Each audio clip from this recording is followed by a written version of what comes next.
Futebol é um jogo de confiança e quando a confiança some, o jogador se perde, a torcida desiste, a imprensa massacra e até quem acreditava começa a duvidar. O caso do Antony no Manchester United foi exatamente esse. Ele chegou como uma das contratações mais caras da história do futebol inglês, com status de estrela, mas viu a sua passagem virar um verdadeiro pesadelo. Sem confiança, sem espaço no time e com atuações bem abaixo do esperado, ele foi colocado de lado no clube. O torcedor pegou ranço, a mídia britânica não perdoou o jogador e ele foi escanteado no elenco. E quando um jogador entra nessa espiral negativa, parece que não há mais saída. Mas no futebol, às vezes tudo o que você precisa é de uma nova oportunidade. E bastou uma assinatura do Antony para tudo isso mudar. A verdade é que o brasileiro precisava de um novo começo, um lugar onde pudesse recomeçar sem a pressão que ele vivia na Inglaterra. E o futebol, maravilhoso como ele é, deu a Antony exatamente essa chance. Mas você sabe do que é que eu tô falando aqui? Sabe o que foi que aconteceu e como é que ele tá agora? Bom, fica tranquilo que eu vou te contar tudo isso no vídeo de hoje. Mas antes, se você não é um inscrito no nosso canal, eu quero te pedir uma gentileza. Se inscreve aqui agora para você apoiar o nosso trabalho e assim você recebe mais vídeos como esse. Se você ainda não me conhece, eu sou o Rodrigo Barbosa do canal Futflix e aqui, todos os dias eu trago para vocês as principais histórias, curiosidades e notícias de futebol para você ficar ligado em tudo que acontece no mundo da bola. Então dá essa moral pro Rodrigão, vai, se inscreve aqui agora e deixa um like no vídeo. Sempre joguei de 10 e de extremo. Na verdade joguei de tudo, pero solo portero que no es central. Pero la primera posición que me gusta es de 10 y de extremo. O Antony sabia que precisava de um recomeço.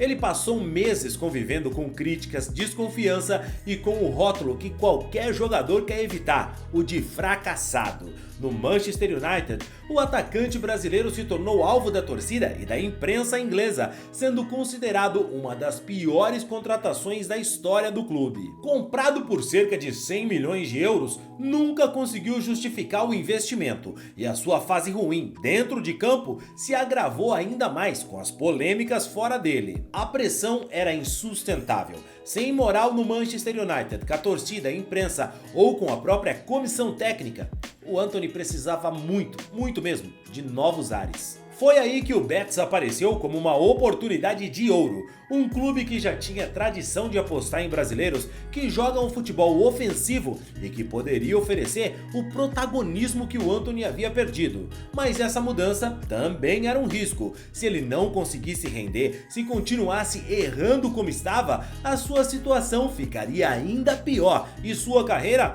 que já estava por um fio na Europa, poderia simplesmente desmoronar. Com isso em mente, o Antony chegou ao Betis sabendo que não podia errar e que precisava provar para os torcedores, para os críticos e acima de tudo para si mesmo que ele ainda tinha futebol para brilhar no velho continente. E logo na estreia, no empate em 2-2 com o Athletic de Bilbao, ele teve a atuação que tanto esperava e precisava. O jogo era válido pela 12ª rodada da La Liga, no estádio Benito Villamarín, casa do Betis, e o Antony, recém-chegado ao clube, começou como titular e desde os primeiros minutos mostrou que estava disposto a fazer diferente.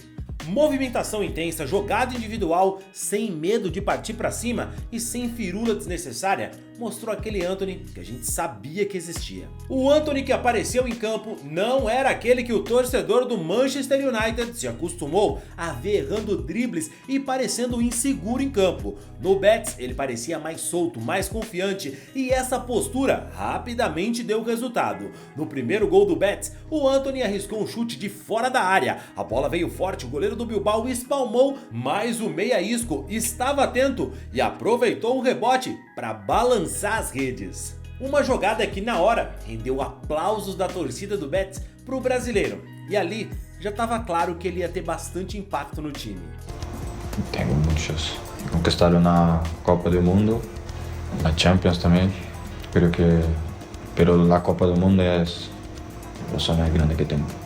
O jogo seguiu disputado, com o Antony sempre participativo. Ele tentou jogadas de efeito, dribles, tabelas, mostrou uma intensidade que há tempos não se via em seu futebol. Aos poucos ele conquistou o respeito da torcida, que começou a entender que talvez ali estivesse um jogador que só precisava de um novo ambiente para voltar a render. Aos 26 minutos do segundo tempo, o Antony foi substituído e foi nesse momento que ele percebeu o impacto da atuação que ele teve, o quanto ele precisava daquele ambiente. Quando caminhou para sair de campo, ouviu os aplausos da torcida do Betis, um reconhecimento que há muito tempo ele não recebia. Um gesto que para qualquer jogador é combustível extra para seguir em busca da melhor versão de si mesmo. E não parou por aí. Ao final da partida, o Antony foi eleito o melhor jogador em campo, um prêmio que poucos esperavam que ele conquistasse logo na sua estreia pelo clube, mas que fazia todo sentido pelo que ele entregou durante os minutos que ele esteve jogando. E aí é claro que depois do jogo o Antony foi nas redes sociais e realmente desabafou sobre o que ele viveu. Eu precisava de uma performance assim, feliz com as mensagens que recebi depois do jogo, honrado por ter sido escolhido MVP. Vou continuar trabalhando para dar o melhor de mim ao Betis e todos os torcedores. Contem comigo. O prêmio de melhor jogador da partida não significa concretamente que o Antony está recuperado, nem que essa mudança de clube vai com certeza marcar uma grande virada na sua carreira, mas significa que ele deu o primeiro passo, o mais difícil e importante nessa direção. No futebol, confiança é tudo e ele precisava de uma noite como essa para voltar a acreditar em si mesmo. O empréstimo ao Betis é de apenas 6 meses, o que significa que o Antony tem pouco tempo para mostrar serviço e ele não pode se dar o luxo de oscilar demais. Se mantiver atuações de alto nível, pode recuperar o seu espaço no futebol europeu, seja no próprio Manchester United ou seja em outro clube na Europa. Se não conseguir manter essa pegada, aí ele sabe que pode se tornar um daqueles jogadores que brilham por um jogo e somem na sequência. Um cara que não tem regularidade, que não pode jogar em grandes clubes. Você, eu, o Antony, todos sabemos que o futebol é imprevisível, tudo muda assim. No Manchester United, bastou uma sequência ruim para ele perder a confiança, perder o espaço e, por fim, ser descartado pelo clube. No Betis, bastou uma atuação convincente para ele ser aplaudido e tratado como um jogador que pode fazer a diferença pelo clube espanhol. Agora, a grande questão é, ele vai conseguir manter essa intensidade? Ele pode realmente recuperar o bom futebol dos tempos de Ajax? A estreia mostrou aquilo que a gente já sabia. O Antony sabe e muito jogar futebol, só precisa querer e confiar que ele pode, e o Betis tá dando todas as condições para ele fazer isso. Mas e você, sabia que ele tinha estreado tão bem assim pelo Betis? Tá confiante que o Antony vai conseguir retomar o seu melhor nível pelo clube espanhol? Acha que o Manchester United é mesmo um cemitério de jogadores? Pois é, comenta aqui, eu quero saber a sua opinião sobre isso. E cara, sabe outro brasileiro que também foi buscar a sua volta por cima no Betis e tá indo muito bem? Clica aqui que eu te conto essa história.